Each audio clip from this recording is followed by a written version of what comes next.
One, I thought living across from Karen would be normal. Instead, it turned into the weirdest mailbox caper ever. At first, I blamed it on porch pirates, my new phone case, that limited edition hoodie, even my stack of late rent notices vanished. Delivery said done, but my porch was empty. Then my water bill went missing, and a birthday card from my mom. That's when I realized this wasn't random, it was personal.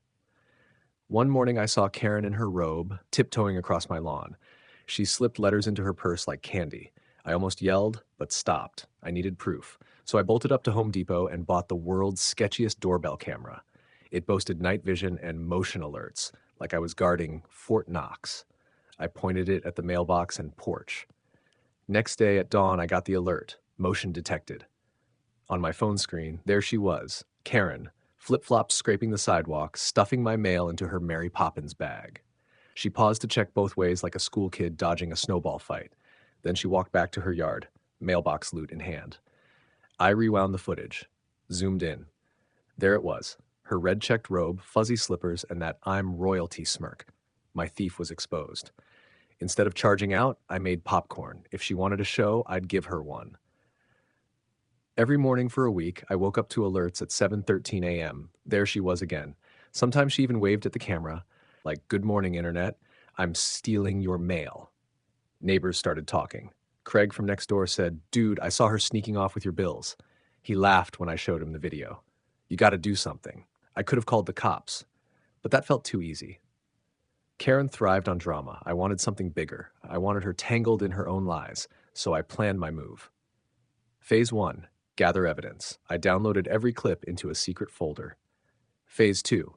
Get the feds involved. I read online that stealing mail is a federal crime. Hello, FBI.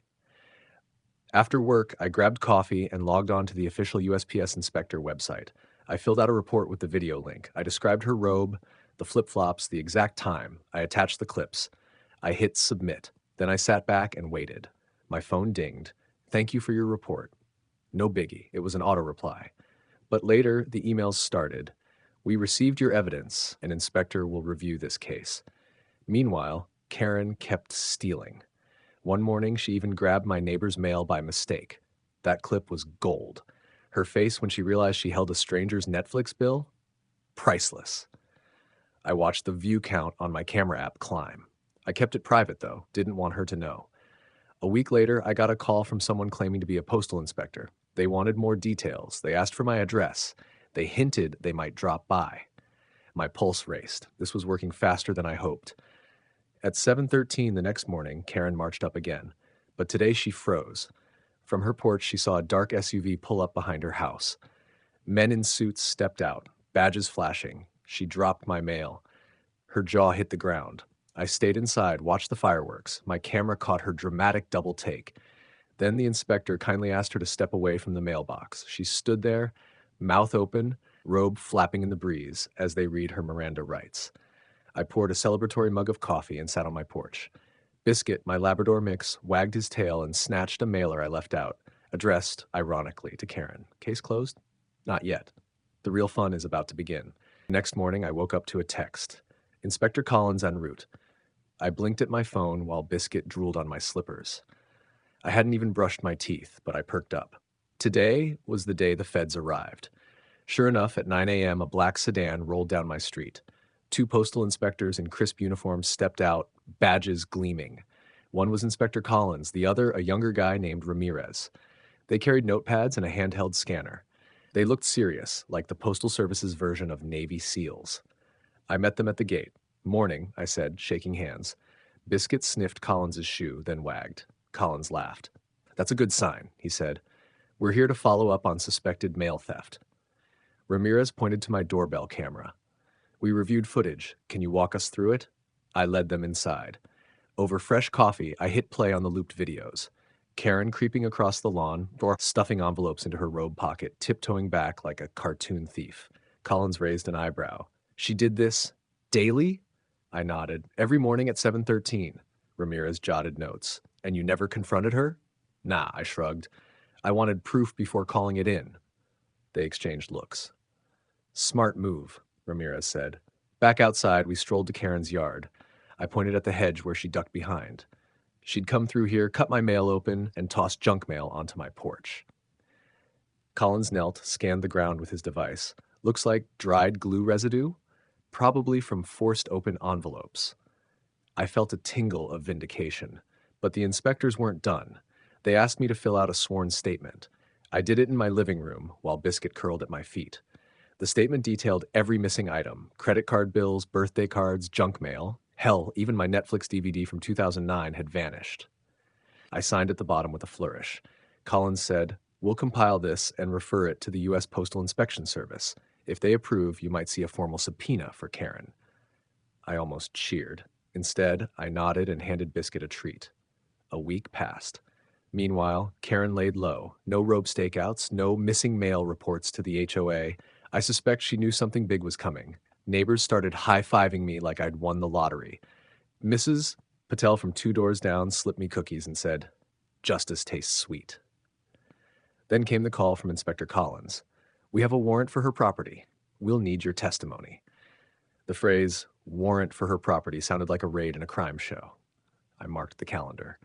On raid day, I sat in my living room, heart pounding, while I watched Collins and Ramirez approach Karen's front door. They knocked. A groggy Karen answered in fuzzy slippers and a towel. The inspectors flashed badges. "We have a search warrant for mail theft." Her eyes widened. She said something like, "This is a misunderstanding," but Collins just said, "Step aside, ma'am." I'd bet $100 they cuffed Karen in her robe again. It was poetic.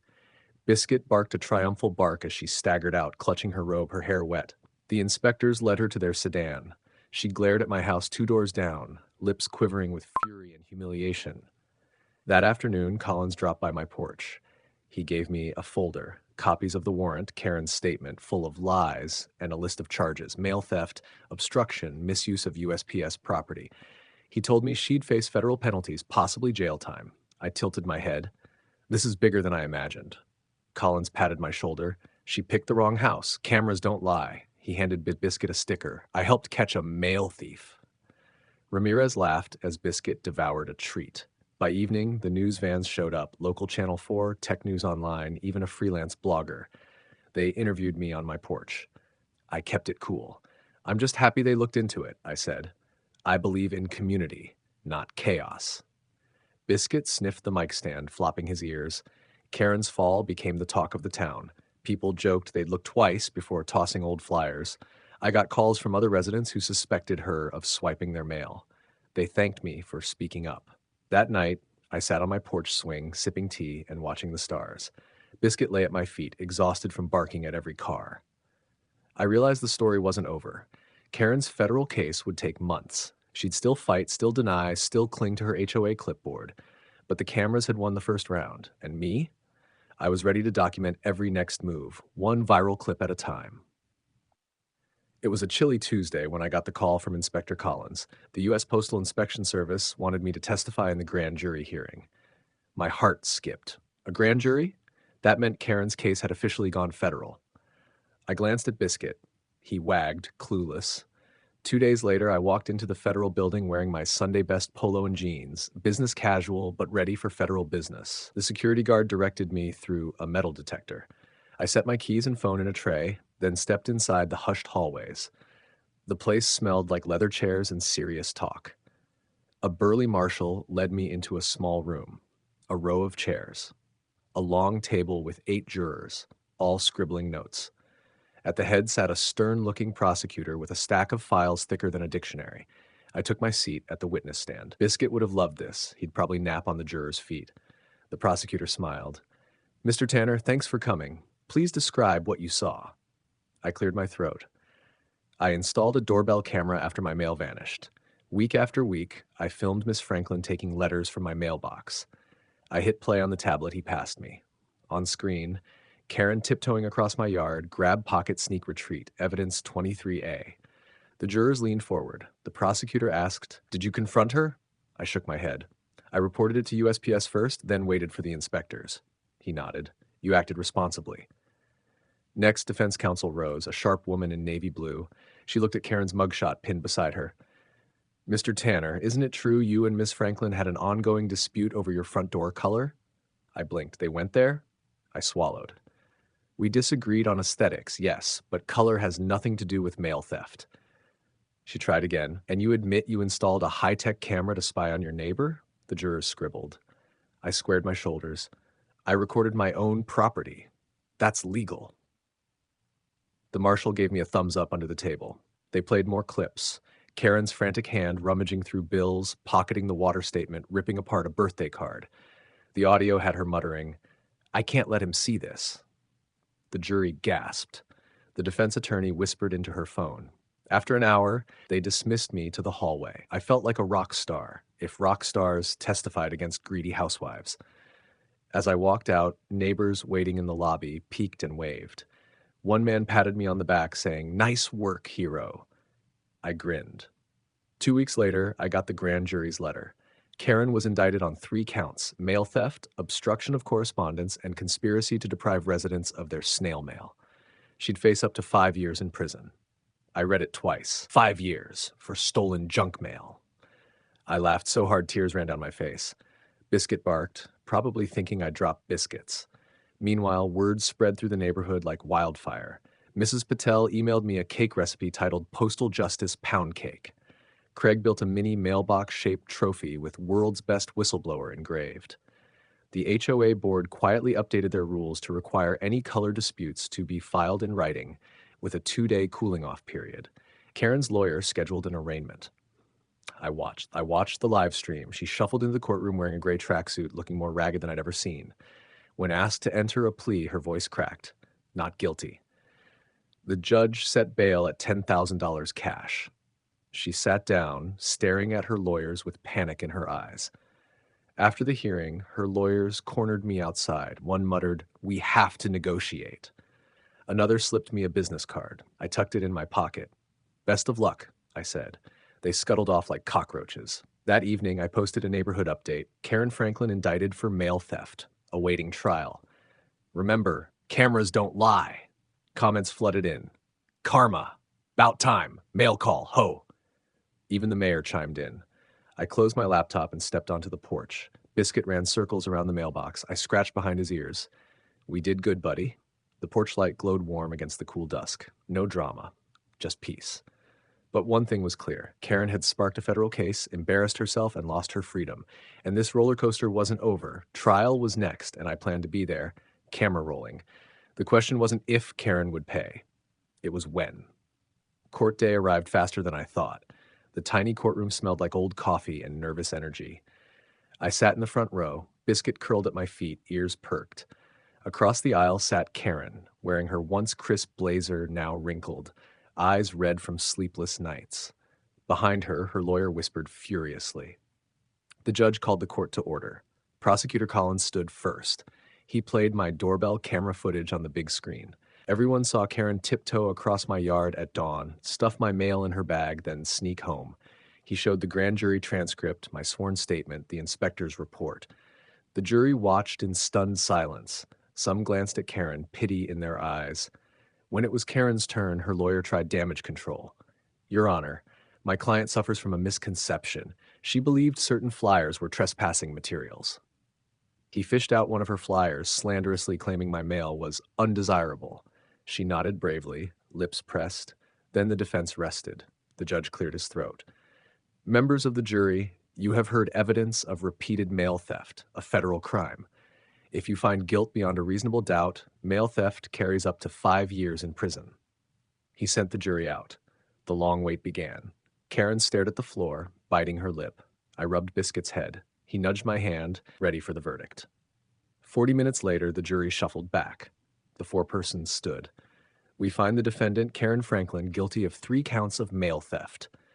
Gasps filled the room. Karen's eyes widened. She looked like someone had yanked her oxygen mask away. The judge set sentencing for next month, but noted the theft pattern was troubling and breach of trust. Karen's lawyer tried to bow her out gently, but she kept her head down, shaking. Collins patted my shoulder. "Good job," he said softly. Outside the courthouse, neighbors cheered. Craig gave me a fist bump. Mrs. Patel handed Biscuit a victory cookie. I hugged them, smiling wide. Karen slipped out the back, head down, flanked by marshals. She paused, glanced at me, then walked away, robe-like scarf trailing. Back home, I turned on my porch light and brought Biscuit his favorite snack. I updated my front porch sign. Mail safe here. Neighbors who walked by honked horns, waved flags, laughed, even held up signs. Thank you. No more Karen. That evening, the HOA held an emergency meeting, this time to rewrite bylaws and ban secret camera theft from neighbors. They invited me to speak. I stood on a folding chair and said, "Trust builds community. Lies and theft tear it down." Everyone applauded. Even Karen's one-time ally, Earl, nodded earnestly. A month later, sentencing day. The courtroom was half empty. Most knew the outcome. The judge fined Karen $5,000, ordered 200 hours of community service, mostly at the local post office, and 6 months of probation. He warned her any further offense would mean jail time. Karen blanched. I felt a pang of something. Not pity exactly, but relief that this nightmare ended. Biscuit wagged. I handed him a treat. On my way out, I passed Karen in the hall. She looked at me, then down at Biscuit. She whispered, "I'm sorry. No theatrics. Just a quiet apology." I nodded once. "Take care," I said. Walking outside, I saw the post office worker waving. They'd set up a mail safety watch group for our block. I joined on the spot, community first. That night, I sat on my porch swing under the warm light. Biscuit rested at my feet, content. The moon glowed softly. I reflected on the wild ride, stolen mail, feds, grand jury, guilty verdict. Who'd have thought a mailbox would spark a federal investigation? I sipped tea and looked at my intact mail slot, sealed now with a security camera in use sticker. I smiled at how simple it all started, with missing mail and a sneaky neighbor. And though Karen's chapter closed, the community stood stronger, united by truth, respect, and yes, a loyal dog named Biscuit. The end.